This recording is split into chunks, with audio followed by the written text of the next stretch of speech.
2360 students. So this video I'm making specifically for the case study projects.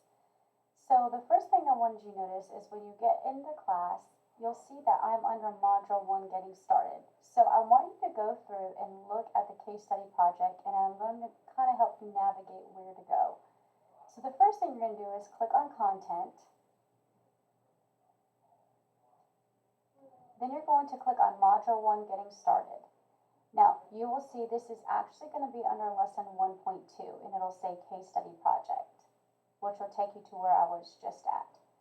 So, a significant portion of this coursework for graded portion is going to be involving case studies.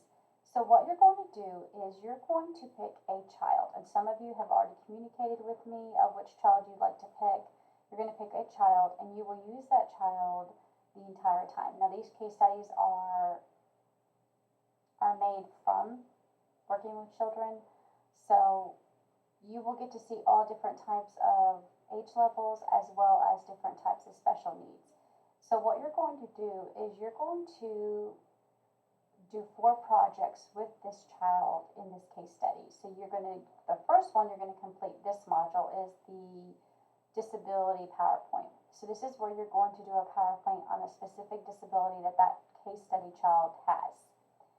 Then you will use the same case study, and knowing after you research the disability that that child has, you will create a transition plan for that child. So that will be your second project. The next project is you will complete something called an embedded educational opportunity, which we will talk more about when we get into that module. Then the last one you will do is going to be a behavior adapted lesson plan. So it's actually 2 parts to this. So a behavior plan and an adapted lesson plan. So this is really going to give you an opportunity for it to simulate what it would be like if you were planning for services for children with special needs or who has disabilities in early childhood. So the more that you look at this as a real child, the more that you're going to take away from this project, and the more understanding you're going to gain on how to support the child with special needs and how it's a team effort with the family. Okay, so remember, these are based on real children and experience of children who have special needs. So I did include the rubric here for you. So when you click on it, it will pull up. This is for the entire project. So you'll see that the scoring is for each one. So you've got the PowerPoint section, which will get scored out of 25 points. The transition plan is worth 25. Then you have the behavior and support plan, and then the example lesson plan or transition plan as well. So that's there for you to look at how I will be grading you. So let's go ahead and look at where you can find the case study children. So if you go back to Table of Contents, underneath Content,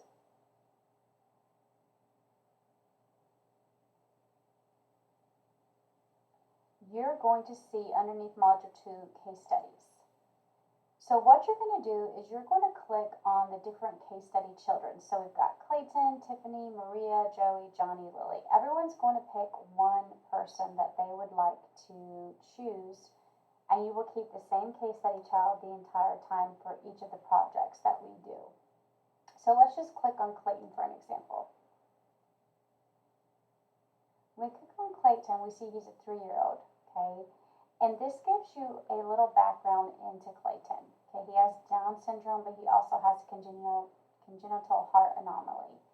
So it tells you a little bit about him and his background, what are things that he's able to do, his strengths, maybe things that he's working on, maybe things that he needs assistance with. And then it talks to you about transitioning to his new program. Okay, so what is he starting?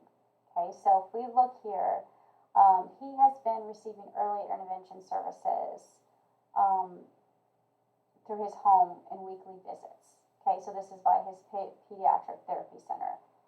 And now that he's 3 years old, he's actually eligible for services in the local school system. Okay, so now he's going to transition to a new setting. So this talks about his transition, okay, and where he'll be attending. So this is going to be an inclusive preschool program. And there's going to be 12 children in total, so he's one of those 12. And it talks about their schedule at the school, and it goes down to talk more about his developmental skills. So where is he at? Receptive language, fine motor, self-care. So each stage he's in, where he's at right now. And then it talks some more about, through observations, these are the things that behaviors and skills that they recorded the last 6 months. So this gives you really a lot of information. So for the first project, you're going to actually create a PowerPoint, which is going to be your assignment this week. You're going to create a PowerPoint to talk about his disability. Okay, so when you go down, say that you chose that child. So we want to do Clayton. So what you'll do is you'll email me, say, hey, I want to do Clayton. Now, I'd like everybody to choose a different person. I don't want everyone doing the same. So if you go back to the course homepage, you're going to see that I've already added a table in here where there are some students who have chose who they wanted to do. Okay, so try to choose one that's not been chosen yet as child. So that's where you will find the table. So when you tell me, don't try to go in there and add it. I add those for you. So once you pick, you're going to create a PowerPoint. So where you're going to do this is if you go to Module 3, because that's the module we're working on, and you scroll all the way down to the bottom, you're going to see Module 3 Case Study Disability PowerPoint.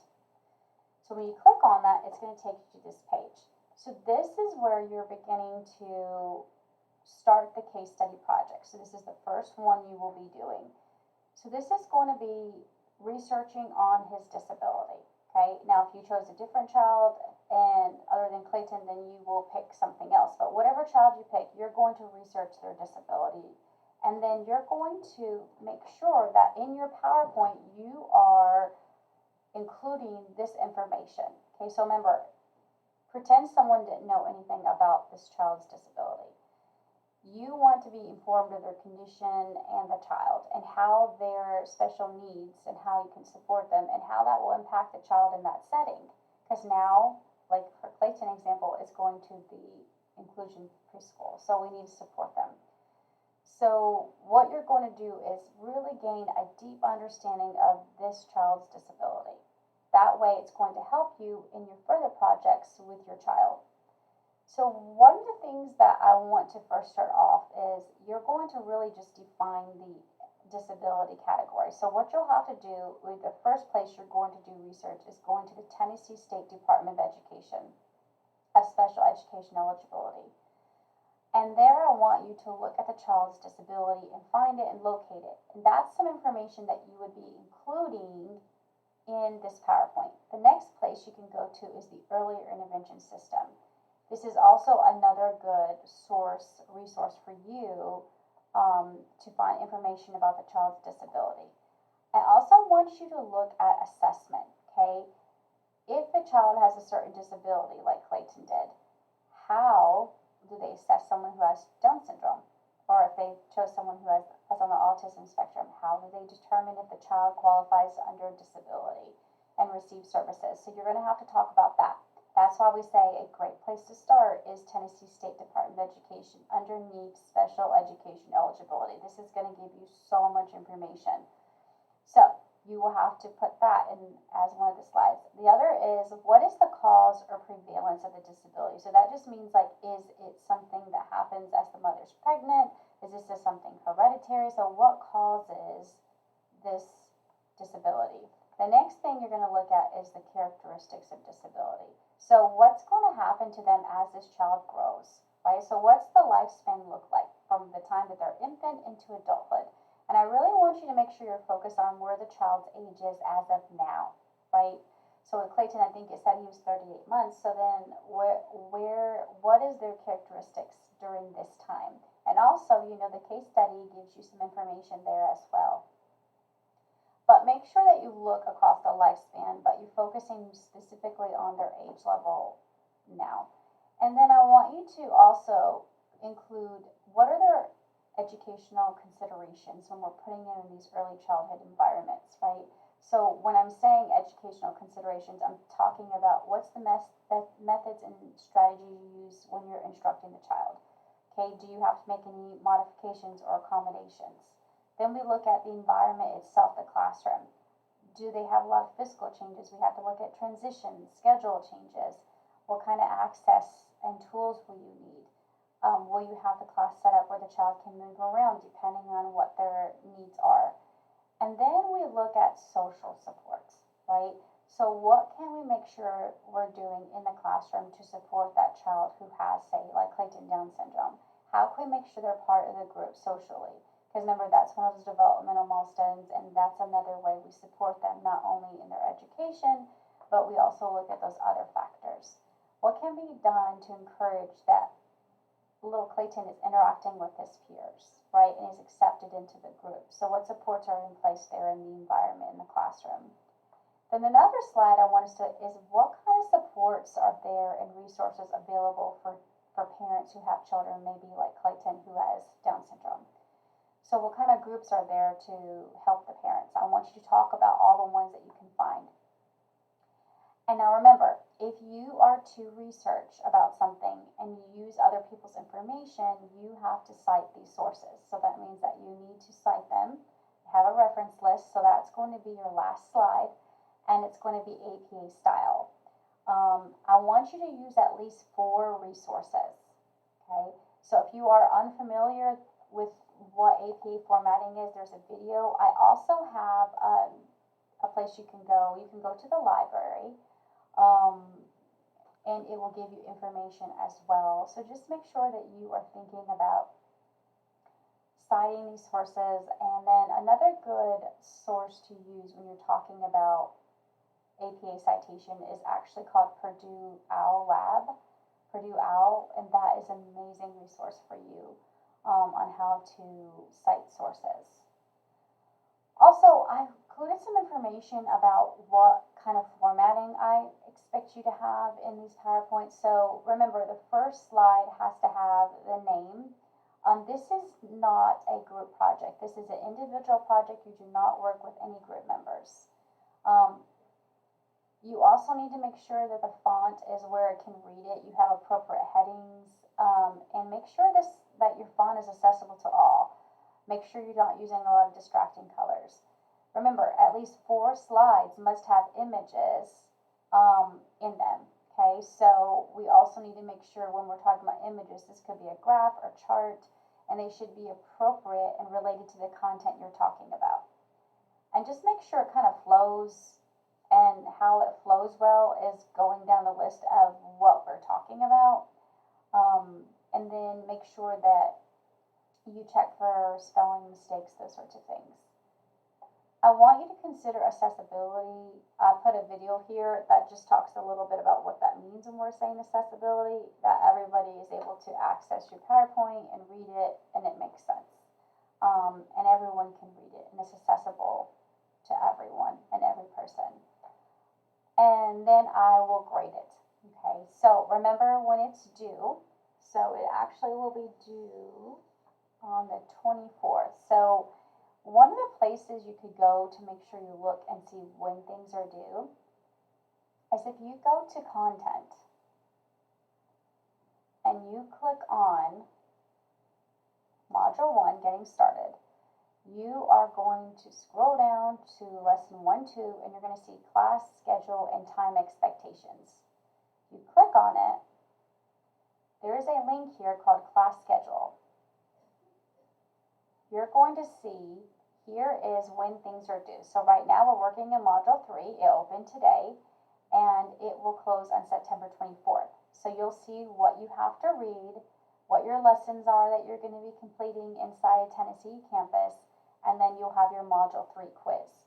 Okay, so that just lets you know when things open and when they're closed. So remember, you have 2 weeks for each module. So the case study PowerPoint will be due September 24th. You have to have these chapters and lessons done by then. And also your module 3 quiz will close on September 24th. One thing I wanted to note about the quizzes that I had some questions about is that you in this course are allowed to make up only 1 quiz. Now, you will have a chance to make up. So we have a makeup quiz period, and that's going to be in Module 7. So it will start November 6th and close on the 21st. So that's when you are allowed to make up anything that you've missed as far as one of the quizzes. If you have any questions about the case study assignment, please make sure that you email me. This is going to be a separate video. I will put another video up talking about Module 3 and what we're looking at for this module. Alright guys, if you have any questions, feel free to reach out. Remember, pick a child that's something that interests you or that you want to learn more about this child. Remember, the focus is going to be that child's disability for your first project, and you will use the same child for all the projects we have for the case study. Remember, this is an individual assignment. You will be completing this alone. Alright, if you have any questions, reach out. Until next time, guys, I'll see you in the next video. Take care.